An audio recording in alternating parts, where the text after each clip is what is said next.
will be talking about functional groups identification puzzle and also about what you'll learn from this puzzle and the baselines that we're releasing with this puzzle. Talking a little bit about what the identification of functional groups puzzle is.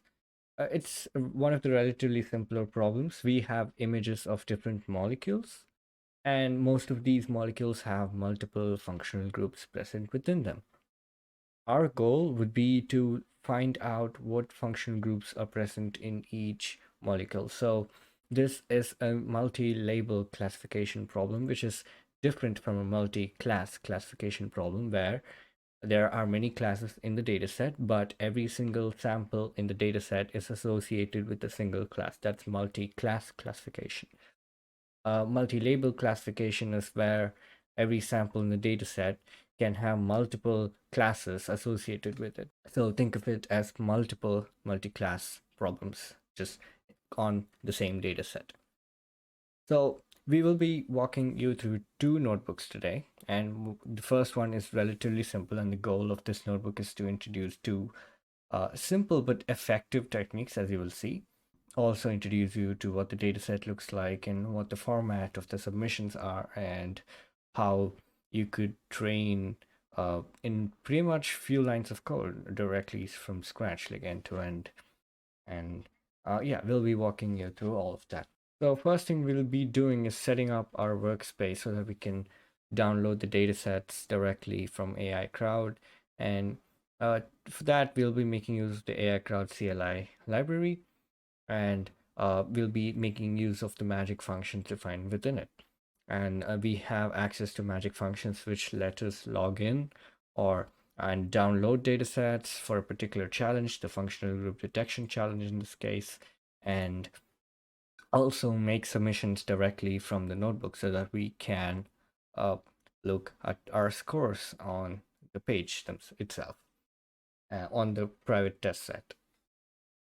So a little bit of context on what magic functions are. These are just functions written in Python, but they are not invoked with brackets like you normally would, except they act more like CLI commands that you would run in a terminal like ls and so on. And they're just functions written in Python that work just like the normal CLI commands.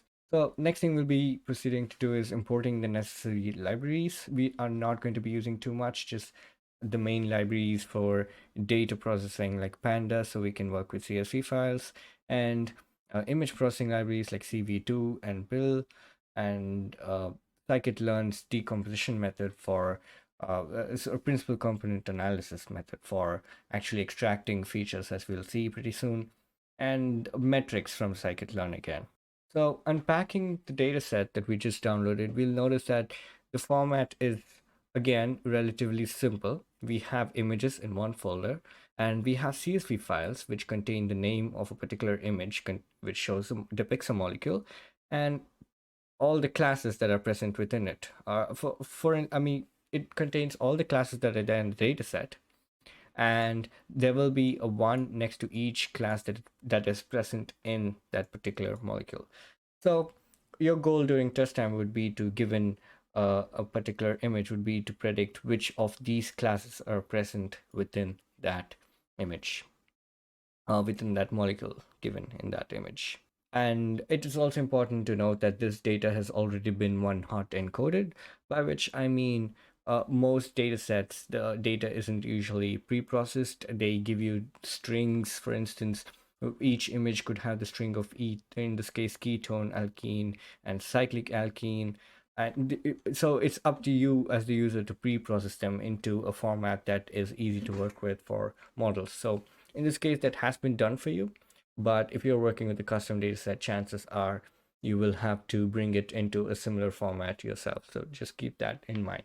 And taking a look at the size of the data set, we have 3,400 training samples, 500 validation samples, and 1,012 test images. So we will be using the test images to make a submission to AI Crowd and see what our scores are on the private test set, because the labels for the test set are not available as part of the downloads. Let's first visualize the data and get accustomed to what's actually inside the images themselves. So we've already taken a look at what's inside the CSV files. So randomly selecting 5 rows from the CSV files and then visualizing them would result in something that looks like this. So each of these images, you'll notice, are their dimensions are 500 by 500 approximately, and 512 to be precise, I believe. And each one of these images contain an image of a molecule, and you will have to build something that can extract the features out of this molecule and predict what classes are within that. In the advanced baseline, we'll see a more advanced way to do that using neural networks, which are better in their performance, but the simpler approach should also give decent results with a little bit of tuning, hyperparameter tuning. So in this section, we will be just visualizing various aspects of the dataset. In this case, we're simply looking at what classes are which classes occur more frequently than the others, and see the class imbalance in the dataset itself. Now, it's important to note here that you are encouraged to do your own exploration, because the more insights you gain on the data before you work with it, the more you can pre-process it and tweak the hyperparameters or augment the data set such that you get a better or more generalized model. If there's a lot of skew in the data set or a skew in the classes in the data set, then chances are your model is going to be biased as well.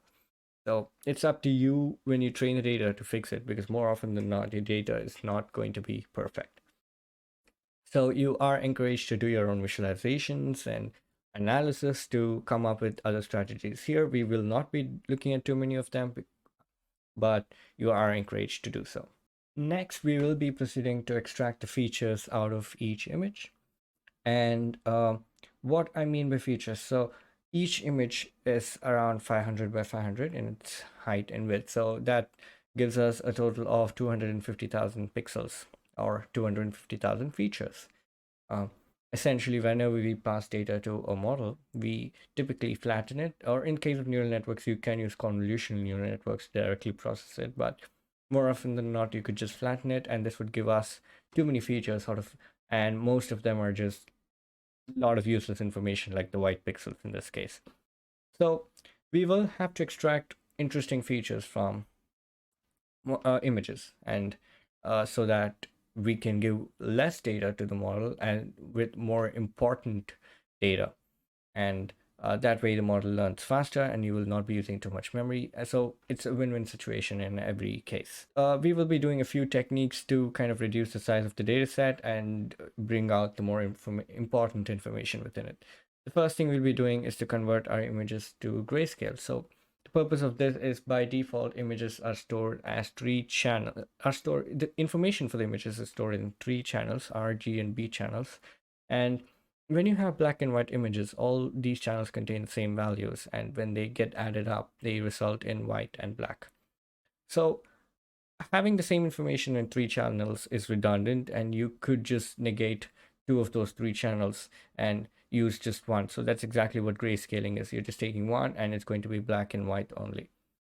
And you could also do this to images that are not black and white by default, because more often than not, you might not need to use the color information within it. But if color is very critical to your application, where colors could be useful features for some particular tasks, you can preserve that information by keeping those channels and not converting it to grayscale. Secondly, we will be resizing the image so that it's smaller, and we have lesser features without losing what the molecule depicts. That's very important. And so in this case, we will be resizing it to a size of 200 by 200, which reduces the total number of pixels by around a factor of 6.25 to be precise. And finally, we will then be inverting the values in the pixels. So there's an interesting reason behind this. By default, in this image, we notice that most of these pixels are white, and there are a few black lines, which is where the molecules are drawn with. Those black lines are what makes the molecule. Now, you'll notice that there's quite a lot of ones and very few zeros. So zero in terms of pixel color, one being white. And inverting this would result in those lines for the molecules being white and the rest of the background being black.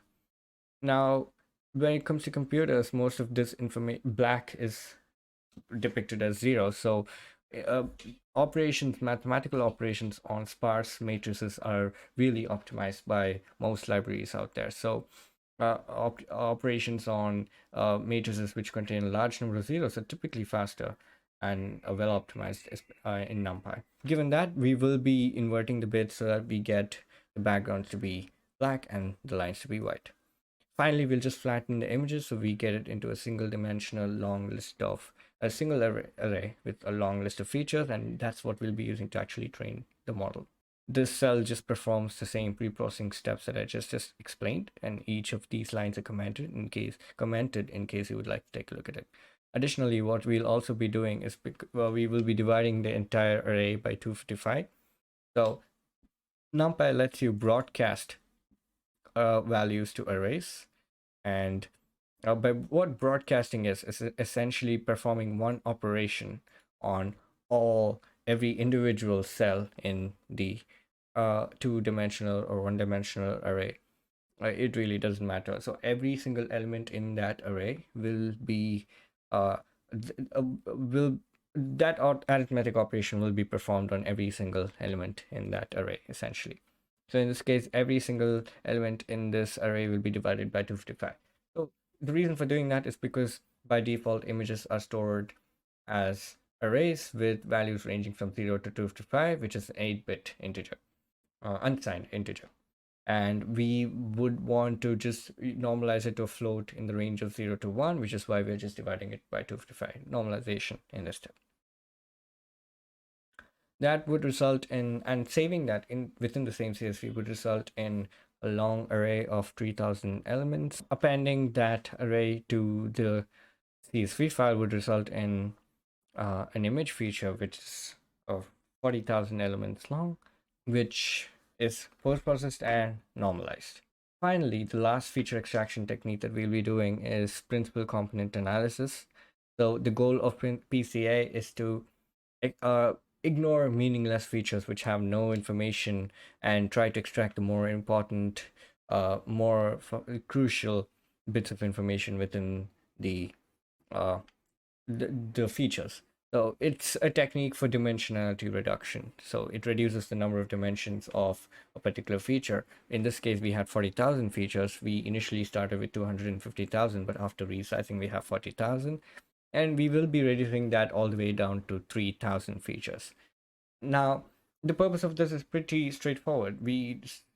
Ideally we don't want too many features, and most of these features, if they're not important, they're gonna mess with the way that our model learns and influence it in a negative way. So the less features and the more important those few features are, the better it is for your model. So principal component analysis does just that, and it does that by trying to identify along which axis is the variance maximized, so that the increase in variance shows how much information you can gain, or how much the features are spread across that region compared to regions where it's not too spread across, where the variance is going to be much lower, showing less information gained out of that region.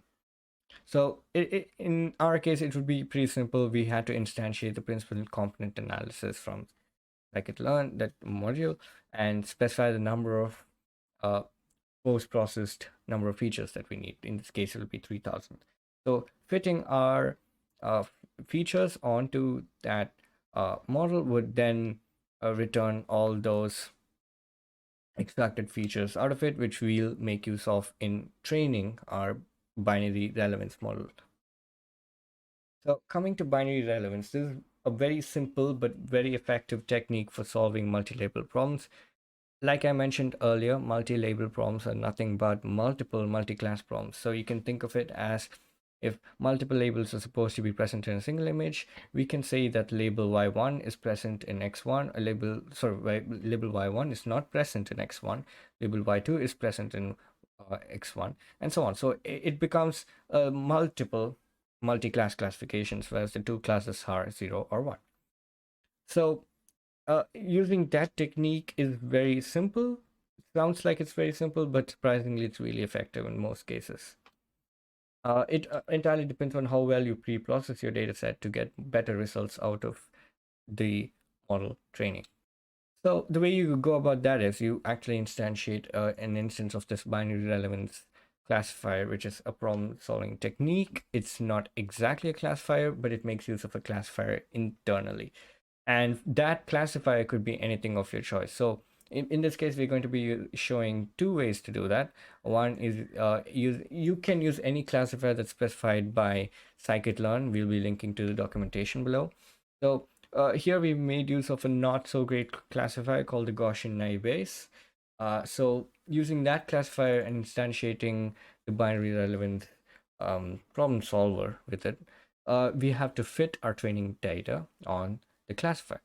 And like I mentioned earlier, the data has to be in an expected format. In this case, it's already been one hot encoded. So the model would know that there are 10 features in this case because Y-train has those 10 features, with the first dimension being the number of samples and the second feature being the number of classes. So then we can proceed to call the dot predict method of the trained classifier on the validation dataset, and then we can take a look at what the accuracies look like.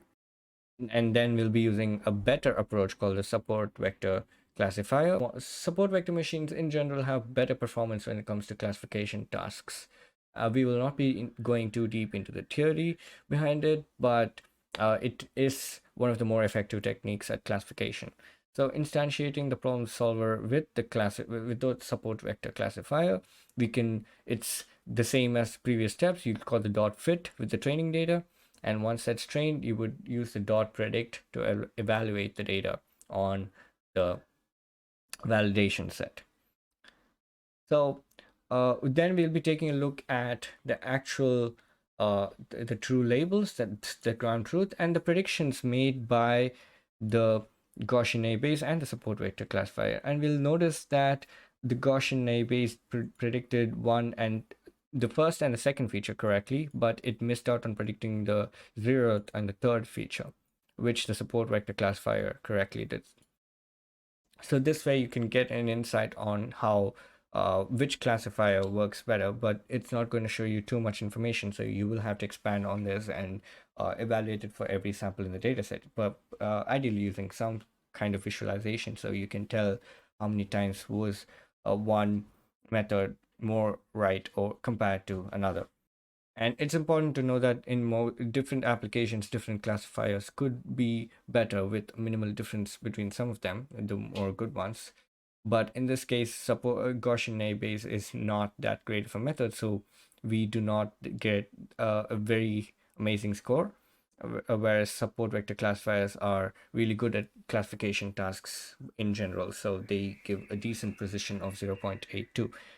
One thing to note here is the accuracy score given by scikit-learn's accuracy score method is not entirely accurate in a multi-label setting alone, because let's say, for instance, you had a sample with three classes and two of them were present in that a data set with three classes and two of them were present inside sample one. The two of them which were present, let's say, are 0 and 1. Let's say your model correctly predicted one of them and it missed out on predicting the other. The accuracy for this would still be 0, because even if you miss out on predicting one of the two features or one of the 10 features or whatever it is for that particular sample, it's not counted as an accurate prediction, which means your accuracy is kind of much lower than what you see over here. In reality, we want to take the ones that were predicted correctly, even if not all of the labels were predicted correctly. And the way you go about that is by using Hamming score, Hamming loss, something like that, which is closer to what we want in this case. These two cells should help you compare different methods and kind of assess how good one method is over the other compared to the previous more manual approach that we saw, where we usually saw which classes were not predicted. This way you can actually tell which method's better than the other using scores which are much more reliable. Finally, we will be making a submission to AI Crowd using the test dataset. And for the test dataset, we need to process the data exactly as we did earlier. So we will have to resize it, normalize it, and we will have to extract the features out of it. the principal component analysis must be performed on it to extract the features out of it. So doing all those things would result in, then you would have to pass that data through the classifier that you have trained and that you want to use for your predictions. And in this case, you can use the better of the two classifiers, or if you tried other approaches, use whichever classifier you prefer, and call the dot predict method using the test set. That should return those predictions, which should have a dimension of 10, 12 by 10. So 10, 12 being the number of samples in the test set, by 10 being the number of features for each, the number of classes for each sample. Finally, we will be constructing a data frame, and the format for the data frame is similar to the format that we saw for the actual data set itself. It's the image name followed by the names of the classes as the columns, and the actual class label as a 0 or 1, indicating the presence of them. So we can directly submit that to ACard using the ACard notebook submit parameters of the magic function, and call it with the -c corresponding to the challenge, and give it the challenge slug, and give it mention the path to the directory containing the submission file so that can be submitted as well. Performing that, you should see your scores come up on ACard with evaluations performed and hidden test sets labels, and that way you can get a good sense of how you would fare in a real life setting where you've never seen the labels for a particular data set before, but you trained it on a training set, but you never saw the test set in person.